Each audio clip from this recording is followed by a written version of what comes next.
My beloved brothers and sisters, when we look at the state of the world today, we cannot deny the harsh reality that our Ummah is bleeding. From every corner of the globe, we hear cries of pain, we witness scenes of injustice, and we see families torn apart by war, oppression, and persecution. The images that reach us are not just statistics, they are human lives. They are children who go to sleep hungry, mothers who shed tears over their lost sons, fathers who carry the weight of despair because they cannot protect their families. These are not distant strangers, they are our brothers and sisters in faith, bound to us by the rope of La ilaha illallah. Their suffering is our suffering, their wounds are our wounds, and their blood is our blood. Yet many of us have become numb to it, as if it is normal to see an entire nation displaced or to witness the destruction of entire communities. We must remind ourselves of the words of the Prophet Muhammad sallallahu alaihi wasallam that the believers are like one body. If one part feels pain, the rest of the body responds with sleeplessness and fever. What does that mean for us today? It means that if there is even a single Muslim child crying from hunger, a single Muslim oppressed and silenced, a single Muslim land invaded and humiliated, then the entire Ummah should feel that pain burning within. And if we do not feel it, then perhaps our hearts have been covered by the dust of negligence. The reality of suffering is not just in the loss of lives, but in the loss of dignity, the weakening of faith in some hearts, the silence of those who should speak, and the betrayal of those who should protect. Our brothers and sisters in Palestine, in Kashmir, in Syria, in Yemen, and in countless other places, they are enduring hardships that many of us cannot even imagine.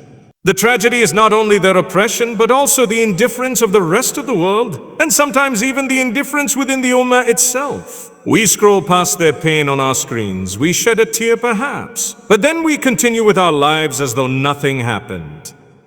Yet every drop of blood spilled should awaken our conscience, every tear of a mother should shake our souls, every demolished home should break our hearts. Because when we see our Ummah bleeding, we are not supposed to simply watch, we are supposed to feel, we are supposed to respond, and we are supposed to turn to Allah in humility and ask, Ya Allah, when will your help come? This suffering is a reminder for us all. It is a reminder that the world is temporary, that power and wealth are fleeting, and that without unity, without compassion, without returning to our principles, the Ummah will continue to bleed. The pain of our brothers and sisters attests for us too. Will we remain passive observers, or will we recognize the reality and rise to our responsibility? The Ummah is bleeding, and if we remain silent, it will bleed until it fades. One of the greatest tragedies we face today is not just the external oppression against us, but the internal disunity that has weakened us from within. The Prophet Muhammad sallallahu alaihi wasallam reminded us that this Ummah is like a strong fortified wall where every brick supports the other. But somewhere along the way, we began to let our differences divide us. We became fragmented by borders, by race, by culture, by political interests, and by personal pride. We forgot that above all these labels, we are Muslims, servants of Allah, connected by the same kalima.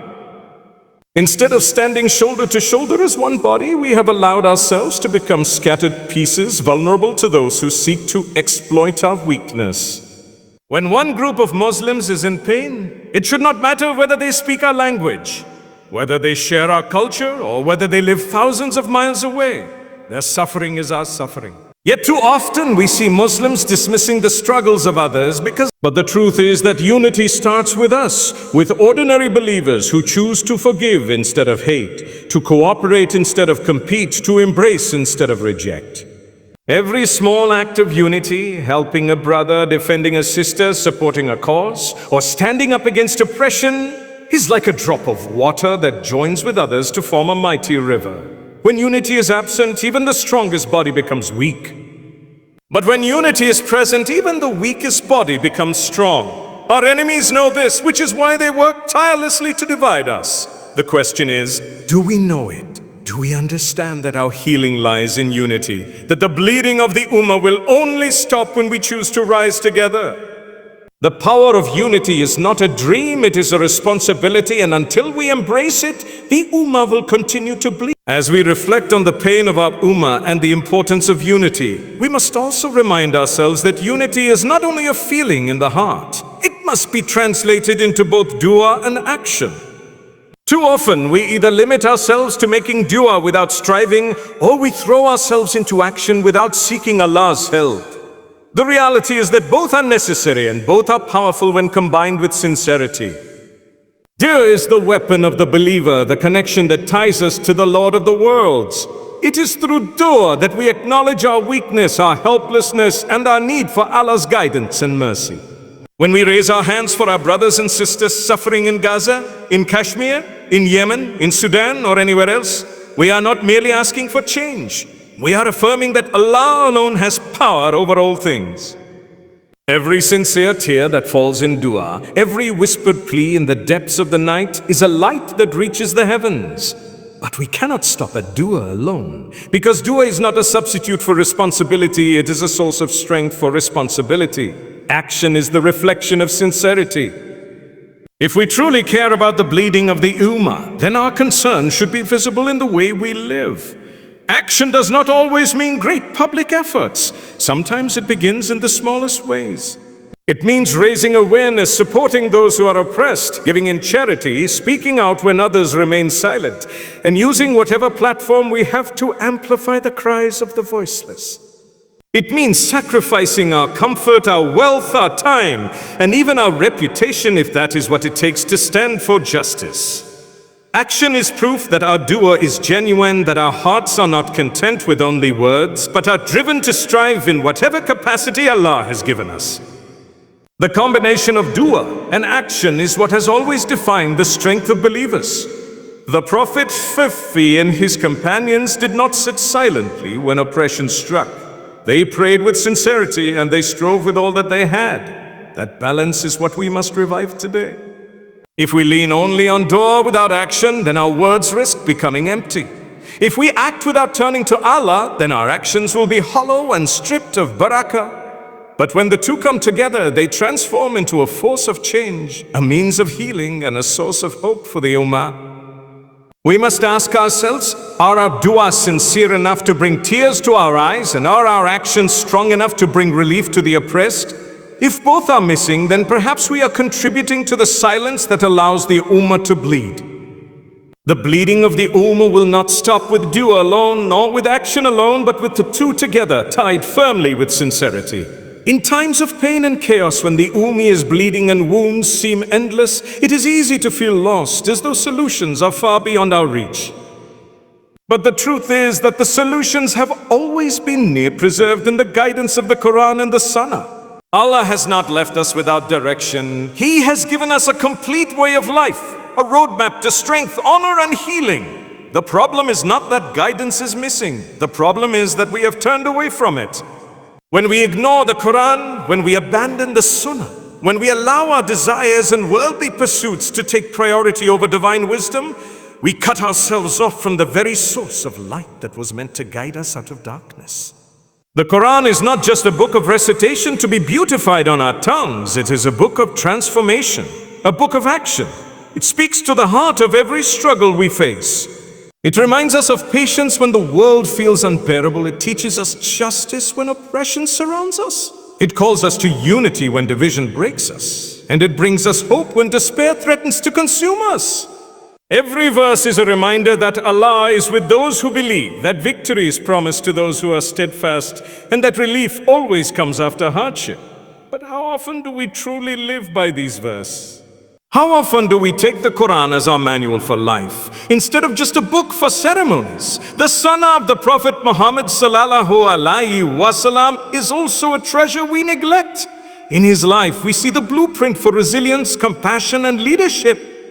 He showed us how to deal with enemies, how to heal wounds, how to build communities, and how to never lose trust in Allah no matter how heavy the trials. When the Prophet Muhammad sallallahu alaihi wasallam faced persecution, when his companions were tortured, when they were forced into exile, he never abandoned hope and he never abandoned his mission.